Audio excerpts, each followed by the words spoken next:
Welcome to our next Lunch and Learn. My name is Brent Morgan. I'm a director of Rodgers, Reidy, Melbourne. I'm hosting today's webinar. We've got a fantastic topic that is very dear to my heart, being a Mallee boy, son of a butcher, brought up in country Victoria. We're going to talk about the state of the Australia's rural economy. So I'm looking forward to our panelists that we have today, some great personalities that are going to speak to us all very shortly. I always like sort of talking about us and who we are. We're Rodgers Reidy. Rodgers Reidy is a national, international firm. We are based in every state. We have insolvency practitioners in every state, and we're very proud of that. We are the only firm that has that. We even have practitioners in Dubbo, and you'll meet one of them today, which is very exciting. Now, who is, who are the people we have today? We'll get to that in shortly. We're going to talk about the state of the economy, the rural economy. It's a period of prosperity that we have seen in rural Australia. Housing prices in rural Australia are 3 times the rate at the moment of the capital cities. We're seeing tremendous growth. Cattle prices through the roof. And I think people would have seen that through, buying your beef at your local supermarkets. The prices are sort of coming up to the sort of level of lamb prices at the moment. But we have seen a period of prosperity with beef farmers that have gone through drought and, country areas that had bushfires, but we're seeing some prosperity through there. One of the big issues at the moment, which we'll talk about, is jobs and getting enough workers to look after the demand in the rural areas. So we'll talk all about that very quickly and shortly. Let's talk about our people who are here today on our webinar, this great panel that we have. We are blessed by having a member of Parliament speaking to us today, Victorian Member of Parliament, Richard Riordan. Richard is a former small business owner running a third generation family business in Polwarth before entering Parliament in 2015. He's from Victoria's Western District, and for our international and our national attendees today, that's where the Great Ocean Road is roughly where it is. Richard, welcome. I know that you're not going to be short of words today, particularly when we're just about to go into a lockdown, it's looking like. So Melbourne, Victoria, Australia is about to go into its 4th lockdown, and we're hoping it's only for a short period. I think our longest has been 4 months. Good afternoon, Richard. How are you? Good afternoon, Brent. Thank you very much, and pleased to join you on what is definitely my favourite topic. And when you live in the great southwest, the Western District, all that is good west of Geelong, the Westgate Bridge, a distant memory by the time you get out into my part of the world. And look, the COVID lockdown last year was fantastic for our part of the world, and this will continue to strengthen some of the things we'll be talking about today with this great uncertainty that Victorians get clobbered with every couple of months about how we operate. But look, I come to this discussion today, an extensive time in small business operating in rural and regional. I started my work career at the tail end of 17.5% interest rates, a diverse family business that I came back to work with my dad in. Some of your listeners will be familiar with other members of the family business as Riordan Grains, and we love putting our name on things. We put Riordan in front of everything. We'll have a go at anything really, the extended family. They're nothing to do with me except they're cousins, but we all grew up together out of Colac. So there's Riordan Fuels and Riordan Grains are the main two, and some may be familiar with another cousin who does the Boundary Bend olives. So they're great stories of business that has grown and thrived predominantly on finding opportunities and markets in rural and regional Victoria. And I guess that's my background. And certainly I've been in Parliament now 6 years, and in that 6 years, the amount of innovation, enterprise and new ideas that have sprung up in my part of the world, and while I can't take much credit for it, I've certainly been able to help where possible in advising people and giving them some feedback, particularly if they're new to rural and regional areas. So that's sort of my background and my sort of what I bring to the table for you guys today. So Richard, your local area, since COVID and during COVID, just a quick summary. Is it prosperous? Is it growing? Before we get onto the detail? It's booming in every way. Really, the only people who have suffered is the local dry cleaner last year, who had no school formals and no race meetings, clean suits, because people in the country don't wear a suit otherwise. He suffered. You had other small function people, perhaps places that hosted weddings, things like that. But agriculture in Western Victoria, we're cracking up now our 4th straight year of a pretty good season. Rain when it needs to rain, sun when it needs to be sunny, and international prices. But at the backbone of my region in particular, and this is the one I cite most, is that the advantage we have in Southwest Victoria is most of the heavy lifting, the big jobs, the big industries, the big innovators are all privately owned. So when you think of 80% of the ice cream and cream in Australia is coming from the Downey, Reynolds, Sloan family through Buller Cream. You've got Midfield Meats in Warrnambool. You've got AL's Australian Lamb Company in Colac. You've now got the largest timber producers, Associated Kiln Dryers. They supply 30% of all construction materials in Australia nationally, and they're based in Colac as well. These are huge enterprises. The directors, the owners live and work and operate and are very parochial in their local communities. And when you have that sort of commitment and innovation coming into a region, it's like the rising tide. Everyone's lifted. We've seen our farm machinery and other operators all invest multi-millions in brand new facilities, state-of-the-art equipment. So this last 4 years has seen Western Victoria in a position where there's been the cash and the capital to invest in the best you can have. So the best operators we've seen, even Bunnings at the moment is rebuilding its store in Colac. It's reinvigorating. We've seen Wesfarmers. They've done that, and they've also turned their Target into a new big rebranded Kmart. So we're seeing that sort of acknowledgement. And, even if we go into a drought next year or have a massive bushfire, there's been this great investment to underpin what's happening. So that's where we're at. The only complaint we have now at the moment is housing affordability, and labour shortage. And I know you've got that listed. We'll get to that. Yeah. Definitely get to that. Thank you, Richard. Well, we've got 2 members of the same firm. Thank you very much for attending. That's Matt Dalgeish and Andrew Whitelaw from Thomasella Markets, perhaps Australia's leading analysts in what's happening on the land. Without a doubt, I could talk, for hours about them, but it's probably best that Matt, Andrew, who's put up their hand to tell me about your organisation and tell us what you're seeing in rural Australia over the last 18 months. Right. Well, I'll jump in and start with this one. Thanks, Andrew. So Thomasella Markets, we are basically the geeks of agriculture. We sit and look at data on markets, data on various factors impacting upon agriculture at both a local level and an Australian level. And when we use this to basically come out with objective and data-centric views on market or agriculture in general. So everything we do is based on data, and it's pretty blunt, to be fair.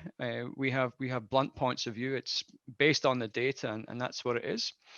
Because we know that everyone's got an opinion, but we like to have ours based on what is the objective data.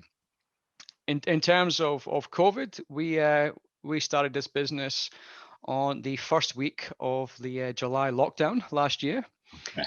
And it's been fantastic for us. because we don't have the distractions of going for nice steak dinners and wines with clients. We've been able to sit and interrogate data for the last 10 months and build our brand and build our business up from the ground level. But going back to what Richard said, agriculture is in an absolutely fantastic place. And I'm not talking just about the Western Districts or Australia, just on a global level. We've just seen a big rebound in agricultural prices, from everything from corn through to beef and through to pork, which is a fantastic product that everyone should be looking to buy. And disclaimer that Matt and I own a piggery. But when we look at it, we've just got this huge demand ramping up. We've had a few production issues around the world, which has caused some issues. But luckily, we've had, off the back of a drought year or drought couple of years in Australia, we've had some fantastic years this year and coming into next year. We had our challenges. Our friends over in China have put some barriers up in place, but I think we'll probably talk about that later on. But all looking fantastic, all looking good, apart from the mice. The mice. You're not allowed to touch them, Andrew, please. Well, we've got to buy some condoms for them, according to Peter. No, we just send them to Peter operatives. That might be the way to go. And thank you, Andrew. Our final panelist today is one of our own, Sam Peacocke, who heads up our Dubbo office. And Sam's fully aware of just businesses in the rural area. He is heavily involved in helping out distressed businesses in rural areas, and particularly in New South Wales. He's a former business owner himself in the printing industry, and has worked for Goodman Fielder Bakeries at one stage of your life, Sam. But you've been with us for 10 years. How are you finding things, Sam, in the Dubbo region? Is it at all? It's very similar to what Richard Riordan encapsulated down in Victoria. Only difference, of course, is that our drought only finished a couple of years ago, and we've had the most fantastic season over the last 12 months, sort of coinciding with lockdown. We've had a vast variety of businesses that have come to us for help, ranging from importers of fertilizer, throwers, and then coffee distributors. So we've had a vast range of businesses come to us. We turned a lot around. I mean, it's been time mostly. We've had a few industries that have been badly affected, but surprisingly, we're seeing that lots of industries have done very well. Tourism's done very well. You might all know that the Western Plains Zoo is out in Dubbo, and they've had their best 6 months ever. So who'd have thought that? When I travel around my area, which is probably twice as big as Victoria, I do 50,000 Ks a year in my car, so I could easily say my office is my car. Sam, can you fill in my logbook, please, for the I've got it coming up? Just I'll sell you some Ks. But what we're seeing is the first thing is you've got to leave at particular times, otherwise you get stuck behind caravans. But lots of visitations, all the caravan parks are full. More and more people are discovering cycling, all these things that you never would have thought would take off in a lockdown situation. Round Dubbo, we have a Western bike tour, which opened 18 months ago. They've already had 5,000 people ride it. It's about 600 Ks. And I'm a keen bike rider, so I haven't yet done it. But there's lots of people coming out from Sydney. And interestingly, we had our hottest day in summer back in November, and I had to go and rescue some people who used to work for Rodgers Reidy because it got too hot for them. So put them in the pool and sent them on their way. But no, it's just been really a time of contrast where the farmers are doing exceptionally well. They're all confident. Then you've got people like the travel agents who just have no work at all. So, but they're a very small part of tourism in the West. And those people themselves have actually got jobs dealing with more locally based tourism. So it's certainly been interesting. We're noticing that the biggest instigator of work for us is the ATO, so they're not taking any action against anyone. And the question now is, will they take action after the new financial year or wait till after the election? So having said that, I'm a keen Rotarian, and I'm the only one at Rotary no one wants to hear is having a good year. So you're not having a good year, Sam. Yeah, it's been quiet. It's been very quiet. Yeah. We want to hear more from you shortly, Sam.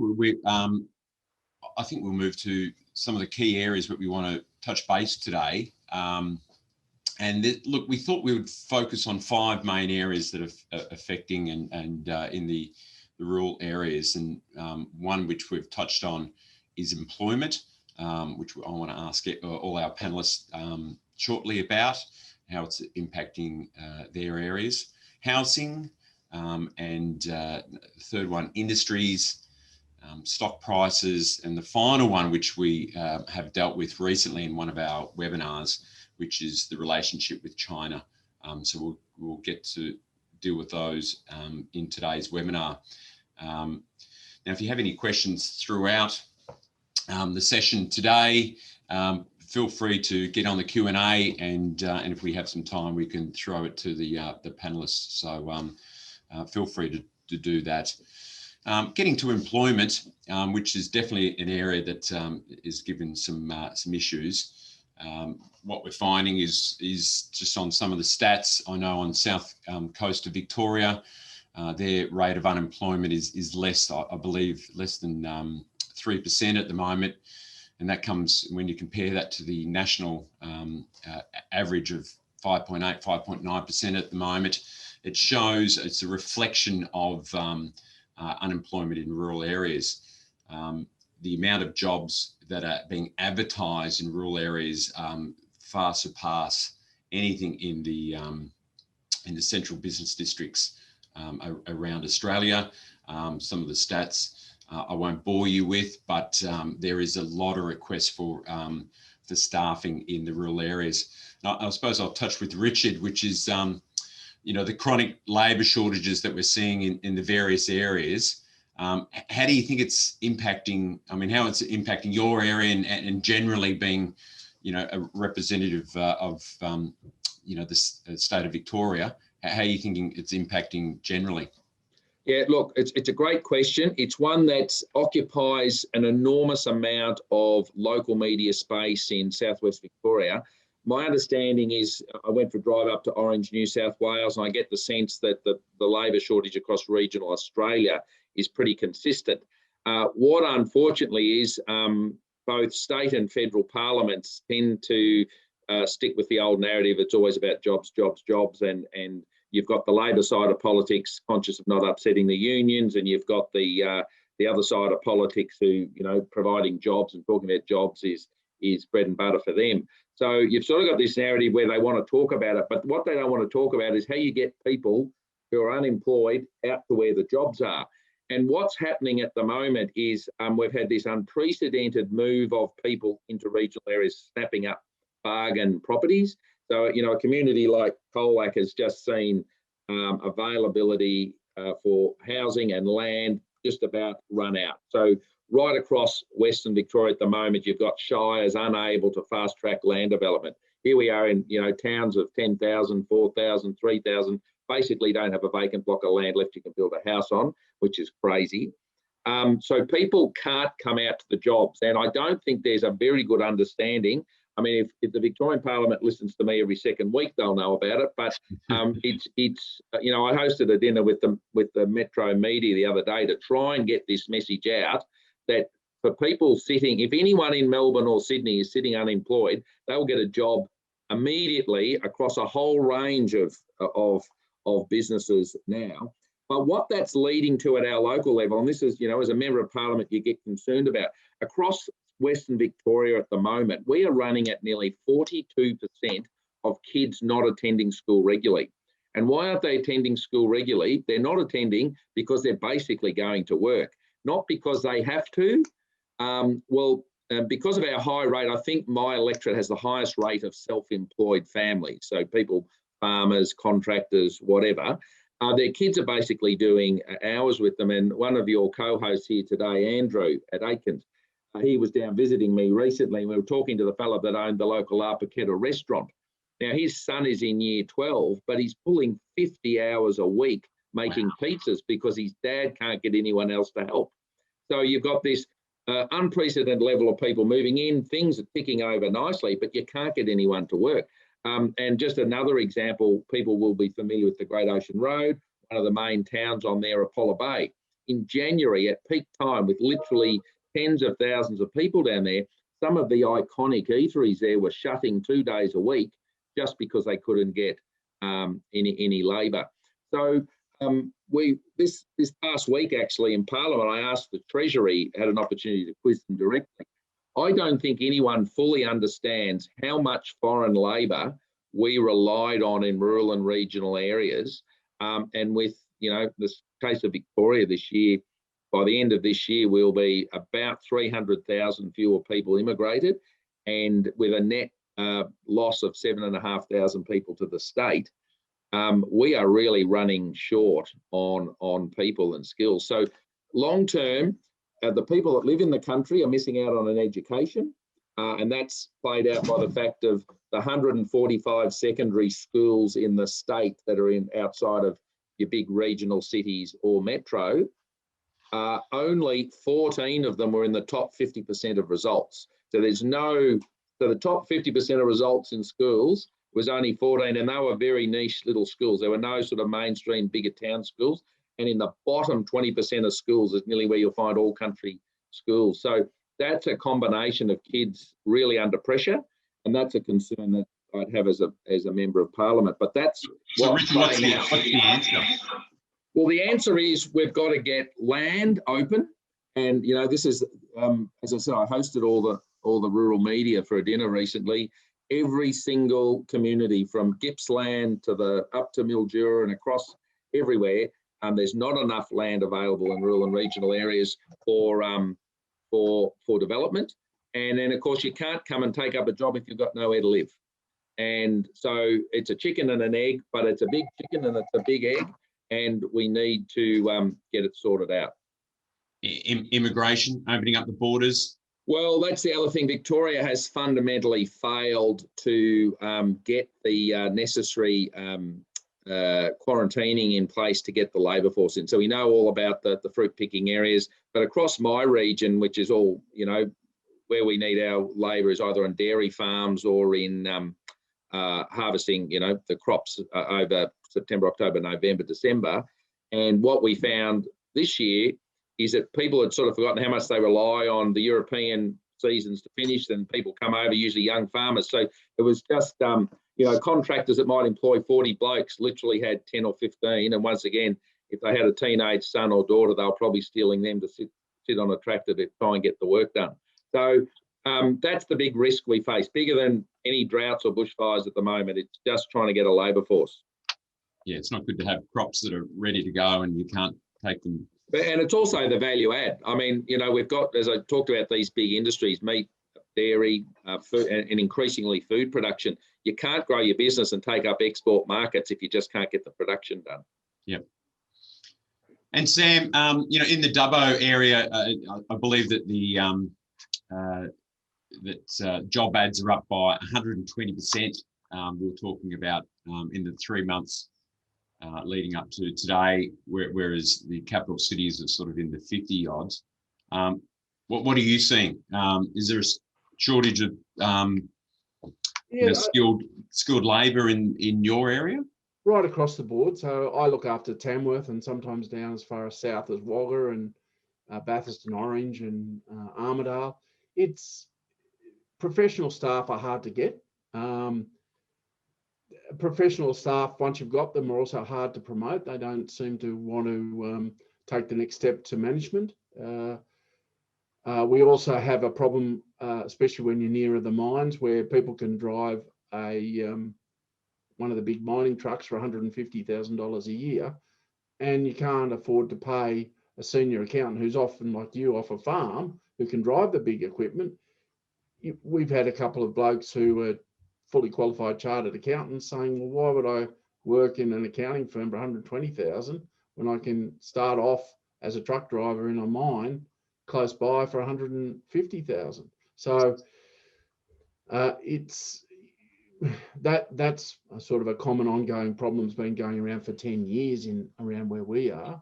You've also got the other problem, as Richard was pointing out, where people are involved in tourist industries. They just cannot get staff to serve coffees right across the board. So that's Mudgee, Orange, Bathurst, who are sort of probably more touristy than we are. Yep. If you're within a four-hour trip from Sydney, everyone's coming out of Sydney to get away from the big smoke. So I'm sure Melbourne's the same. And they just want to get away whichever way they can. We did a ride near Mudgee about 3 weeks ago, and there was 4,000 people came to the ride, just a pedal, 120 Ks. 90% of them were from Sydney, and they couldn't get any accommodation in Mudgee. So that was all booked out. They were, staying some distance away. And the interesting thing was talking to the wineries. They say often when there's a specialist event in a town, all the specialists will come to the event, but not many will go out to the wineries and use the winery. So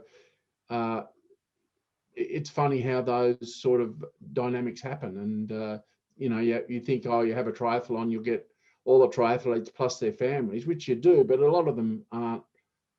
They'll get together and 4 or 5 triathletes will come out from Sydney, but no family will come. So, yep. Sporting events, bike riding sporting events are highly overrated. It's a whole bunch of A-type doctors with their bag of mung beans and soya beans, and they sit there, do the ride and go home again. No, they're a nuisance. Give me a grey nomad any day over a bloody bike rider. The trouble with the grey nomads is they stop at every free stop that they possibly can and don't spend any money either. So that's another thing. And they slow down every single truck as well. Yeah, that's right. And take up the truck parking areas. That's another big problem that I'm hearing. Well, we don't have free camping, so we make them pay down our part of the world. As you should. They probably come up to New South Wales, I think. So, what we're seeing, and all the stats are saying, I think in Victoria at the moment, there are 90 placement advertisements for doctors in rural areas. They cannot get doctors in rural areas, nurses, and people in aged care. There's some rural issues. Matt and Andrew, how are you finding labour shortages for people on the land? I guess we usually talk about the data, but I guess we'll jump into a bit of anecdotal stuff. We've got the pig farm, and working on a pig farm is probably not the most pleasant occupation due to the scents involved. But we found in the past, when we were advertising for staff, even a year and a half ago, you'd have 20 odd applications, and now the application numbers are down to 5, and so it's more difficult. But on the other flip side of that, from our point of view, from Thomasella Markets, we're receiving far more prospective applications from people who are looking for jobs, who want to move out of the country, professional analysts who want to move to Ballarat, want to move to Wagga, or wherever else, and so there is a step change in both professionals wanting to move, but also the lower skilled labour force who just have far more options. So it's a two-step sort of an issue at the moment. So Andrew, one of the questions that John, one of our listeners today, said is one of the solutions just dramatically increasing wages to attract more workers. Is that the solution? I think actually, Brent, if you look at some of the sectors that traditionally have been or always struggled in agriculture to find workforce, one in particular is the meat processing sector, and now, you know, with the reliance on foreign workers in that space that they've had over, you know, decades now, because local workers don't like their job either, won't do it. But through COVID, you know, we've seen obviously they're struggling to find workers within the meat processing sector. But they're also, we do a process and margin model at Thomasella Markets that shows actually, because of other factors like the high cattle price, which I think we're going to talk about later, processors are actually in Australia are making the biggest losses they've ever made, you know, in about 20 or 30 years. So they're not actually in a position really, due to international factors, to actually pay more. They're struggling just to hang in there. And then you've got obviously the horticultural space, the reliance we've seen with them on foreign workers coming in for the picking seasons. I just saw yesterday there was a large rally organised with VFF at the steps of Parliament, just outlining again the problems we're facing here with being able to harvest produce and produce going rotting in when we've got a really good season. We're going to miss out as producers on making the most of it because of this this kind of bottleneck in the labour space, which is just not good enough. I'd agree with that. I think a lot of our horticulturists down in Orange and Bathurst and Orange and Mudgee, Young, all those places who do rely fairly heavily on Fijian imported labour to come, who they'll come and work for 3 months and do the picking.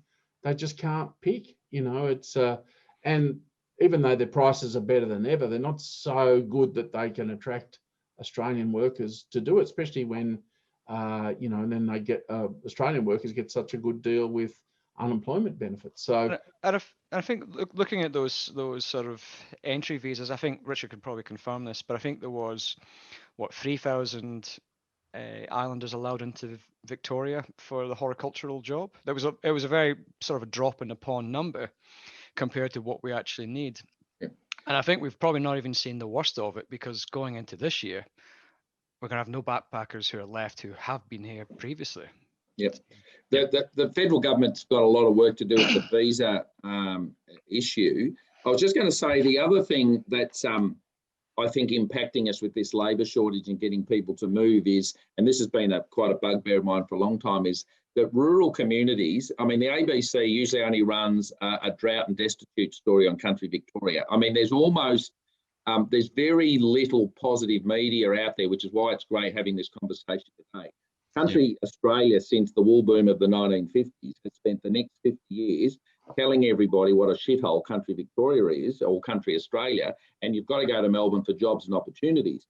Now, when you talk about, as I was talking about, these fantastic firms that we've got, you go and drop if you're an accountant, a lawyer, a marketing guru, you could go and drop your resume into any number of fantastic, companies turning over nearly $1 billion, multi-hundred $1 million turnover companies in regional Australia, and you'll get a job tomorrow. I talk regularly to the sawmill that is now the largest in Australia, and he said, just if people ask you, just tell them to send their resume. We don't care. If you've got a skill set and you're sort of, above knuckle dusting, we're interested in you, because it's just so hard to get people. And I think there's a challenge, and, there's 68 or something regional shires in Victoria, and God knows how many in New South Wales.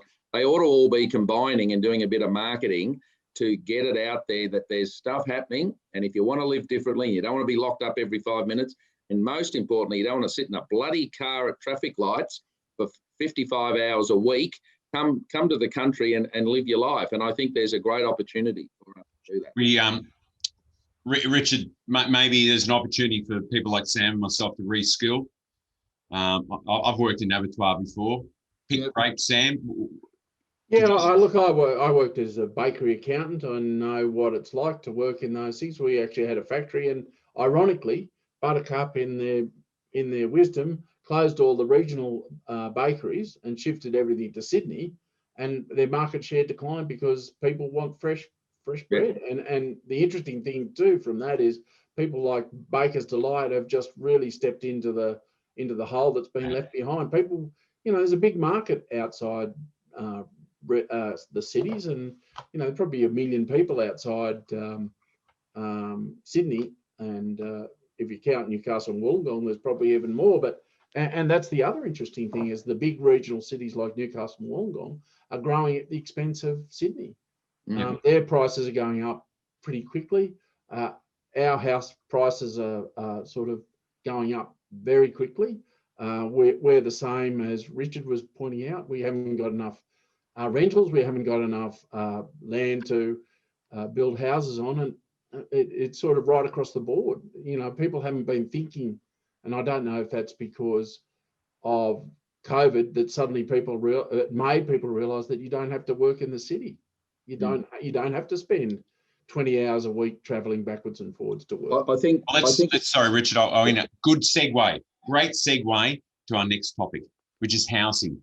I think we've touched on it in our conversation to date, but housing prices across rural Australia have, one of the stats I find interesting, have increased by, on average, 8%, which is 4 times the national average of the capital cities, which is sitting at about 1.7, up to the 12 months up until January 2021. So there's a huge growth in rural areas for housing.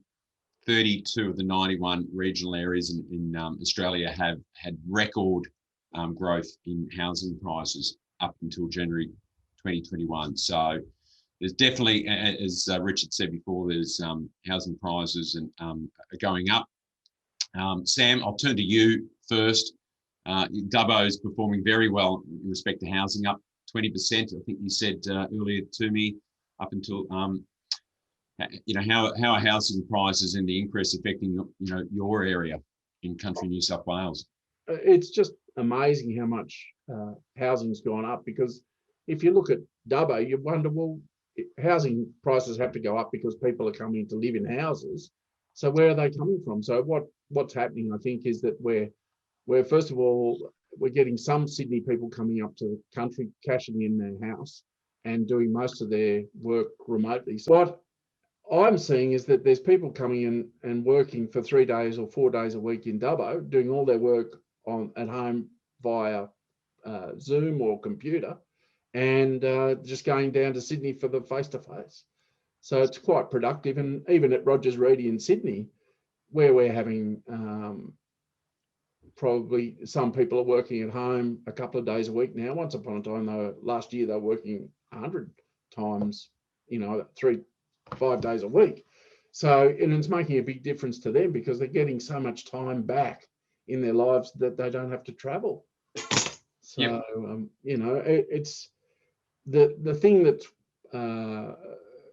interesting for us is, where are these people coming from? And probably Andrew and Matt have probably got a better idea with the statistics, because it's just amazing. And it's not just Dubbo, it's not just Wagga, and it's not just Tamworth, it's everywhere. It's Mudgee, Bathurst, Orange, everywhere. Richard, how are you finding in Victoria? I mean, the housing prices, is the growth sustainable? Is it going to continue? Well, I think the big thing that's really changing things is, last year we all learnt to use Zoom and the internet, and it's coincided with the NBN generally getting better across certainly my part of regional Australia. So one of the big issues I'm facing is that we did the dual lane highway out to Colac, which is a good 2 hours from the top of the West Gate Bridge. You've got a situation where a lot of people had holiday homes throughout. A good third of my electorate is a popular, the Otway Ranges and the Great Ocean Road.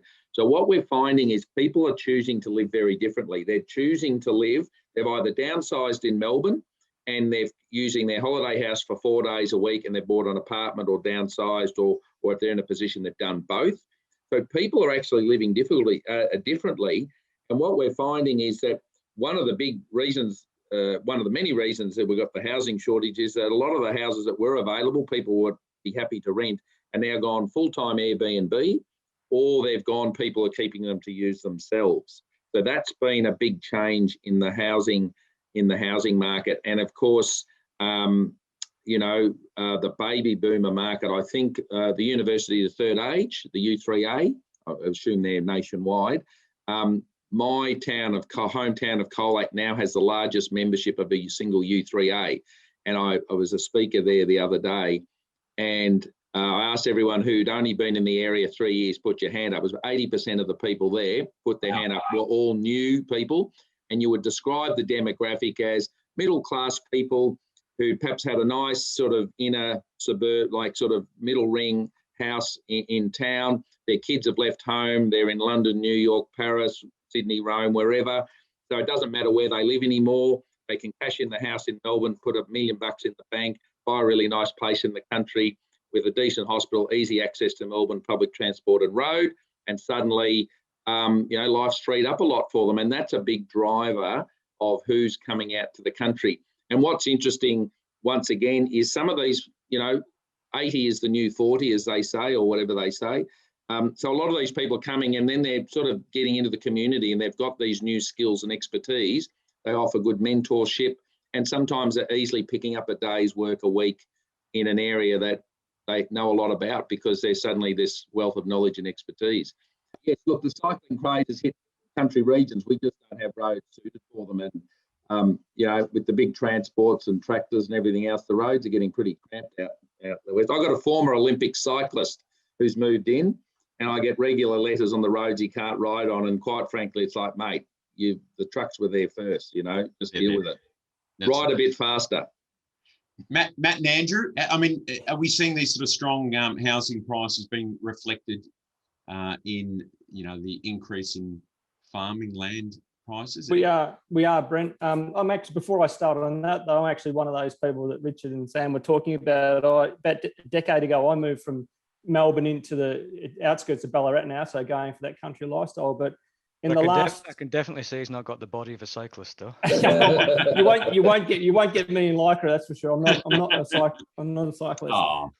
But just in this last year, with all of the hassles that we saw in and around Melbourne with regard to COVID and just the lack of quality of life that some people have led through that last year, in our immediate circle of family and friends, just this year we've had 4 groups, as in 4 families, move up to live in and around the Ballarat and regional region. And they've been coming up and visiting us over the last decade, and they've actually really seen how you can actually do it, how you can work in a regional setting, how you can contribute to the rural community, and how you can have a fantastic lifestyle at the same time. So, the attraction is definitely there, as Richard outlined. From a farming land perspective, Brent, certainly we're seeing, and farming land generally has a pretty steady growth pattern anyway through the kind of longer term trend.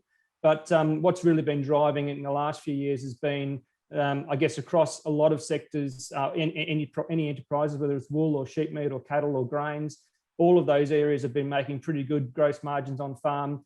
And I think when you see, the values and also the prospects for some of these industries going forwards, particularly in the sheep meat space, and that's all over Western districts. You've really got great supply and demand fundamentals, and that also is, I think, driving. So there's not just the current good situation in terms of farm revenues and gross margins. They're also looking at the outlook for the future, and for some of these sectors, it's fabulous for the next decade, I think, providing we can stay out of drought. So that's really been helping underpin those land prices. Another thing we're finding as well, especially in Western Victoria, probably more than anywhere else, is a bit of fear of missing out. So we've got parcels of land which are next door, to a neighbouring farm, and then that farm is saying that's not been up for sale for 50 years. If I don't buy it now, I'm never going to get it. I'm going to be in the grave before I get it. Yep. And they've got the cash, as Richard said. Absolutely, Andrew. Yep. Last 4 years has been fantastic. So we're just waiting for the neighbour of the pig farm to come along and say, we want it. But it is. And Andrew, luckily for agriculture generally, there's a lot of talk again in the media about the Chinese or foreign owners. I've got to say the reinvestment of well-run family operations, certainly in my part of the world, is absolutely dominating the landscape. And that's great. I mean, sure, there's the odd foreign investor, but it's overwhelmingly father, daughter, father, son, well set up families. They've had a few good years.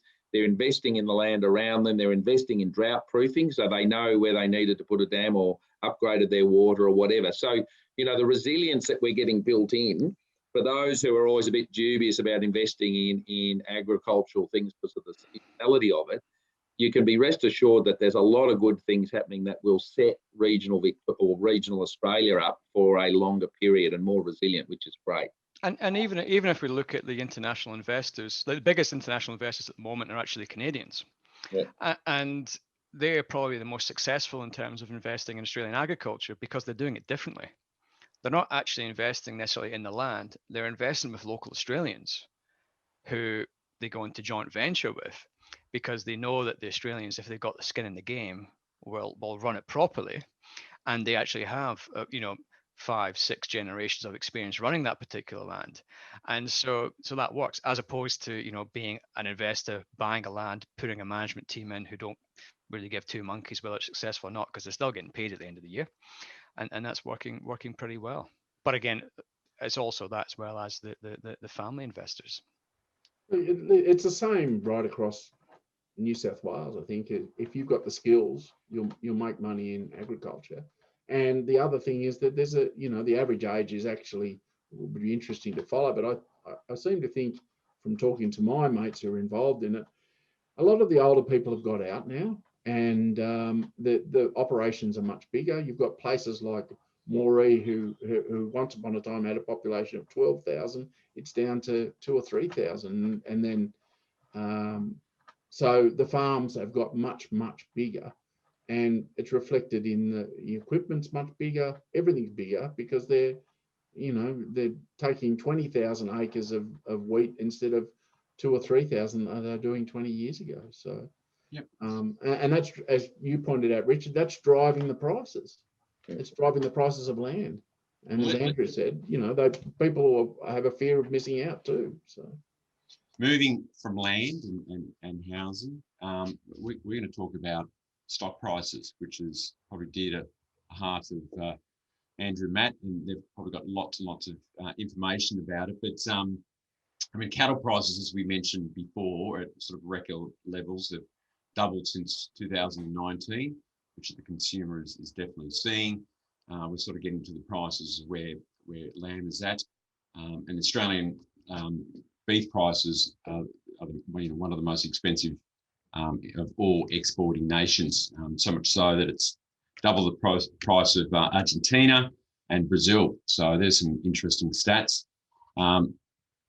Matt, Andrew, what do you think? Are the current prices of beef sustainable?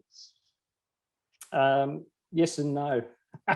So when we look at, and that's a classic, I guess, economist answer, Brent, but when we look at the most recent projections, which just came out from Meat and Livestock Australia in April regarding their outlook for the Australian herd, we've got what's looking like in the next 2 to 3 years, if the climate is permitting, a pretty quick rebuild to the herd. And what's fueling that is going to be a lot of retention of stock, in particularly breeding stock, and also very low slaughter numbers. So they've revised their slaughter numbers for this year, at least, down by about 7%.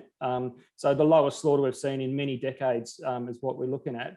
And so because of that very tight situation, we're seeing, at least for finished cattle, the modelling showing that finished cattle prices are going to stay pretty high for this year, these record levels, and probably into next year, we're probably going to see about a 5% decline into 2022. So you're still looking pretty strong. And indeed, I guess until beyond 2023, probably from a live weight perspective, we're looking at 300 cents plus to remain for an annual average, which, traditionally for a finished deer, you're looking more to the 250 level. So we've got fairly strong historic prices for the next 2 to 3 years, providing we stay out of a drought and that rebuild happens. And on the no side, I guess, when we look to see what's been happening on the store cattle or the young cattle prices, we have seen prices for those go just off the charts in terms of what's been going on, and what's fueling that is the very, very active restocker market, particularly in New South Wales, and now Queensland's starting to ramp up a bit with the rains they saw recently.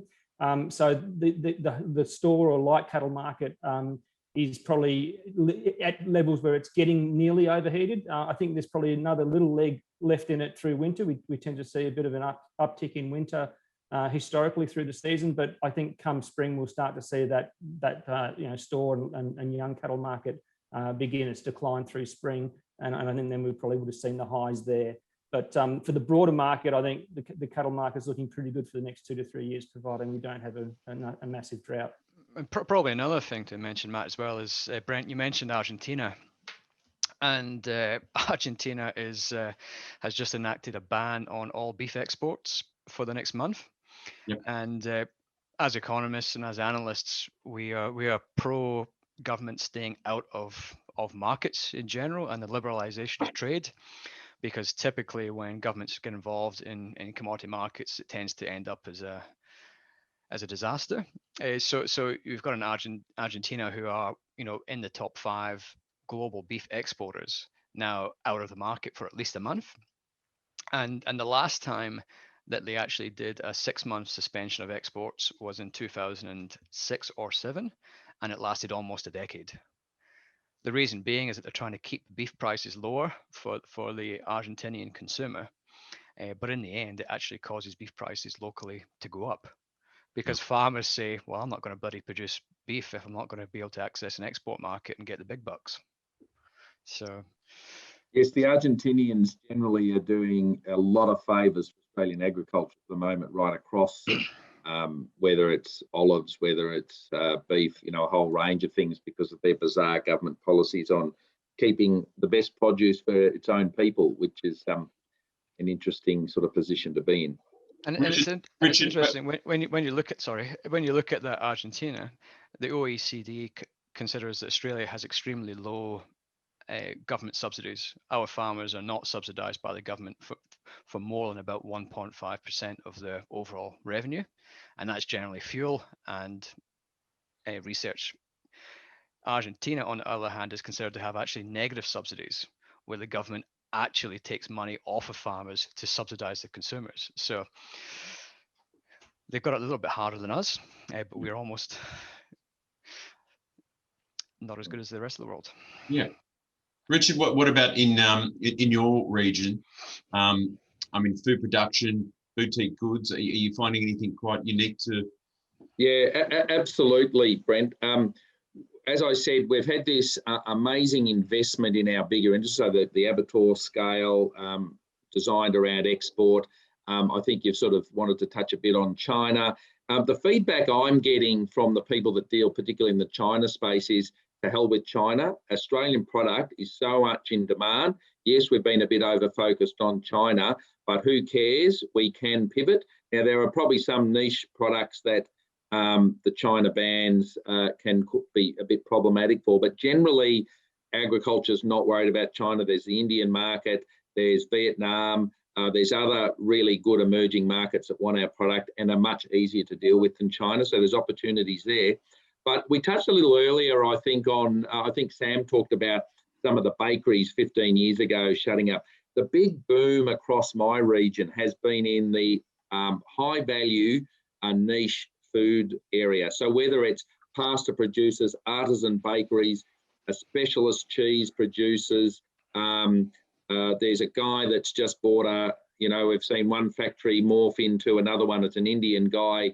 There's a range, I can't tell you what sort they are, but a particularly Indian cheese that we've only ever imported into Australia. And, it's one of our largest growing demographics in Australia. He wants to produce an Australian niche Indian cheese. All these types of things are happening. The biggest problem across my region that I'm dealing with is these businesses, when they start out, getting their fresh produce into the Melbourne and Sydney markets is one of the biggest barriers to them really growing their business rapidly. And I've been sort of talking across my region, how can we get little food hubs established across the region that perhaps the producer can transport a little bit of the way to a central hub and then get the food into the markets. Once businesses get to a certain size, perhaps employing 30 or 40 people, they can absolutely manage it themselves. But we've sort of got that level of support needed for those guys that literally start in a tin shed out the back. But it's very, very exciting. I mean, I've hosted now the last 3 years, a high-priced dinner sort of event, just using the food source locally, whether it's crayfish, olives, it's, all the dairy product, every meat cut you can imagine, gourmet duck, you name it, it's being produced at the artisan boutique but into the increasingly, the IGA supermarket chain is a ripping opportunity for country and regional businesses to get their first foot in the door to supermarkets and broader community appeal. But it's very, very exciting space, and it's just going to continue to grow because it's something that the consumer seems to really love, is that different product, because this global world, people get a bit sick of the same. And what about I suppose this is directed to Matt and Andrew, but live sheep and cattle exports. I mean, what's the future of that? You got a view on that? Yeah, for sure. I mean, I hope for both of those industries, Brent, that there's a long and sustainable future. I guess one of the concerns we've had is who stays in government, I guess, was one perspective, because Labor's been pretty Richard's ears pricked up when you said that. His ears pricked up. Quite relevant.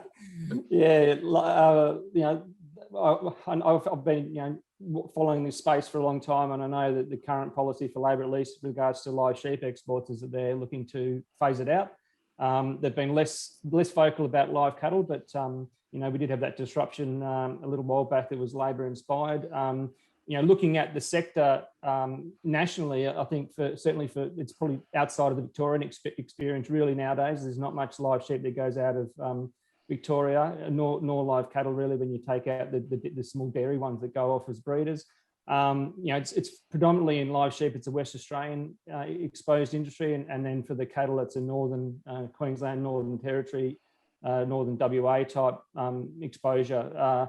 But they're significant industries that if you look at the supply chain, return a hell of a lot back to regional and rural and remote communities across a big supply chain.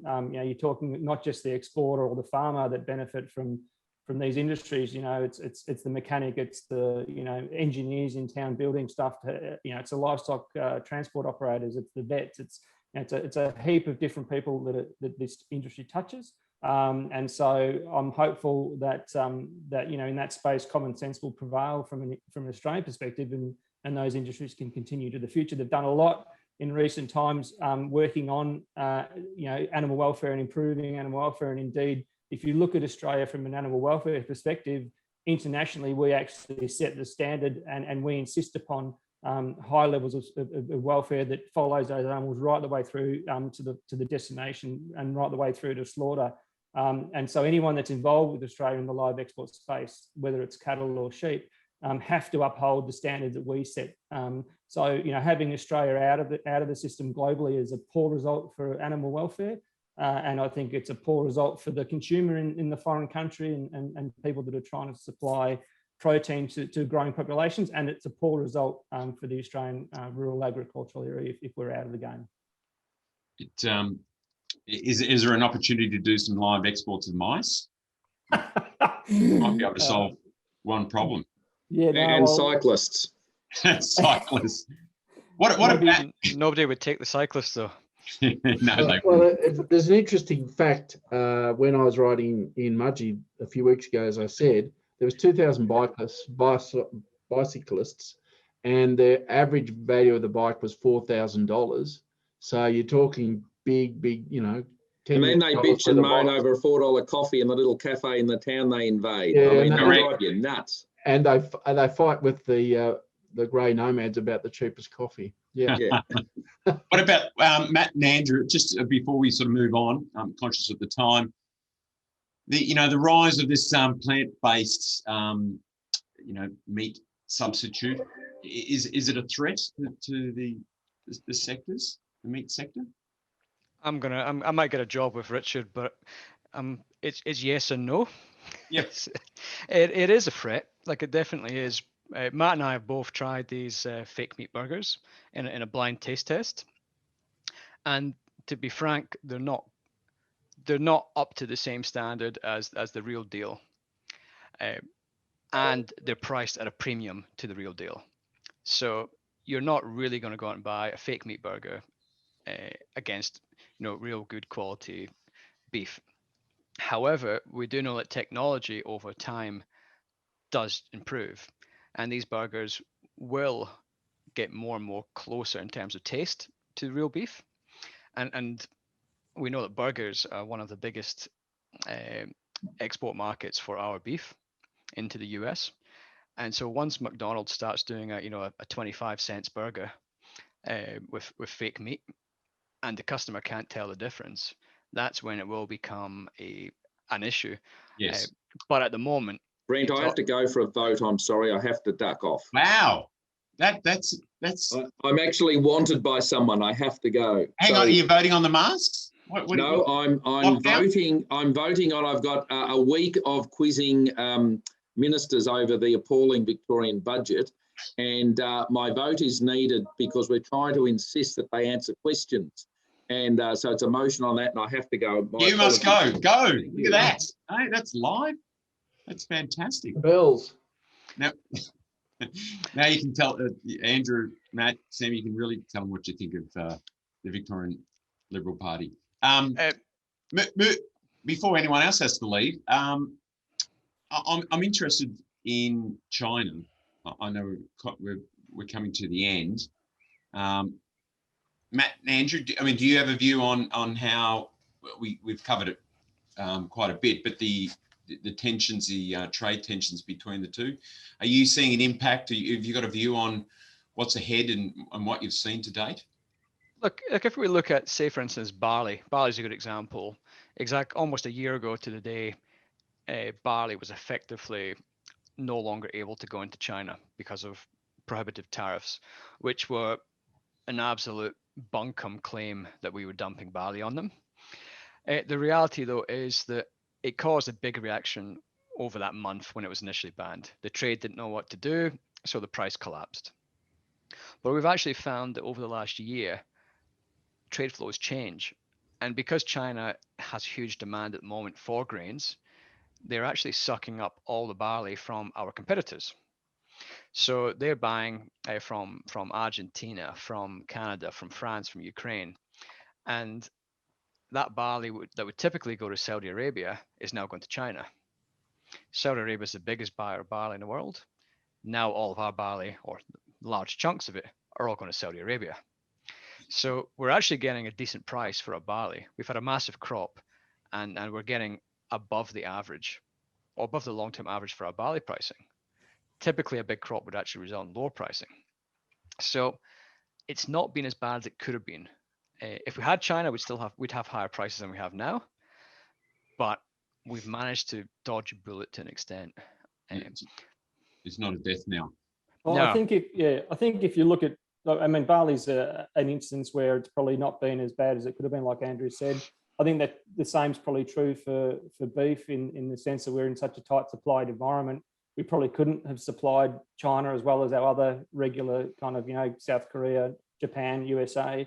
The sheep meat space has got a lot of clientele globally, very diversified market. But if you look at something like wine or crustaceans, they certainly got a lot more hit in terms of the exposure. I've still got longer term. I've got concerns that we're not out of the woods, with this tension with China. I think if you look at what happened in 2010 when they cast Norway out into the wilderness, around issues on the Nobel Peace Prize. It was a Chinese dissident was awarded the Peace Prize, and there was a bit of argy-bargy, like they started, saber rattling, and Norway didn't respond, so they just banned their salmon imports, and Norway were in the wilderness for about 6 years. So I think we've got, this is going to be a long haul, and I think on balance, I would have rather have had China as a closer trade partner without the tensions, because that would be better for all of agriculture and other industries, than to have them being so problematic. I guess I've got concerns it's going to get worse still, and maybe they can find a suitable alternative iron ore supplier. It might be in real strife. Not far off. Closing remarks from everyone. Positive closing remarks about the state of Australia's rural economy. Let's start with you, Sam, and let's try to not talk about bike riding. Some other positives that are not bike riding. Look, I think the mantra today has to be diversify, because we just don't know what's going to happen with our biggest trading partner, which is China. And the worst thing that could possibly happen is that they decide to become very belligerent. Hopefully they'll pull their head in and just be saber rattling, and that's as far as it goes. If it goes further than that, it's going to be difficult. So I think that's my comment. I think and the other one is, of course, America. If America seems to be going bananas at the moment, and if that continues, that's going to cause problems as well. So, there's lots of, it still comes back to diversify. Matt and Andrew, thanks, Sam. Matt and Andrew, some positive thoughts? No, I agree. Diversification is fantastic, particularly in the export space. I think broadly speaking, though, I hinted at it before, that across a lot of agricultural commodities, the underlying supply and demand fundamentals are very, very strong still, and out to the decade at least. And so really the only huge risk factor for us, China aside, from a trade perspective, is climate. But other than that, I think the prospects for anyone involved in Australian ag are very, very rosy, and I think they're going to maintain that way for a decade or more. To use a bit of an analogy, it's a bit like we've got on the bike, we've tucked in, and we're behind a slipstream, and the market is going the right direction, and so the agricultural industry is pedaling as hard as we can to assist keeping the economy going. And things are looking good from a supply point of view for this coming year, but also overseas factors, pumping up our prices or pumping up our tires, so to speak. Andrew, you've got a friend in Sam for the rest of your life when you use analogies like that. Thank you, gentlemen. Thank you for your time today. Thank you, everyone who's attended. Matthew, Andrew, Sam, and Richard, who's not here, voting on if we're going to go into lockdown. So thank you, everyone. I hope people have found it interesting. The firms that these people who have spoken today represent. So if you're ever in the space of needing their expertise, please please touch base. And for Richard, vote for Richard, of course, if you're in his local area. He would want me to say that. Thank you once again. Appreciate your time today, and all the best. Thank you.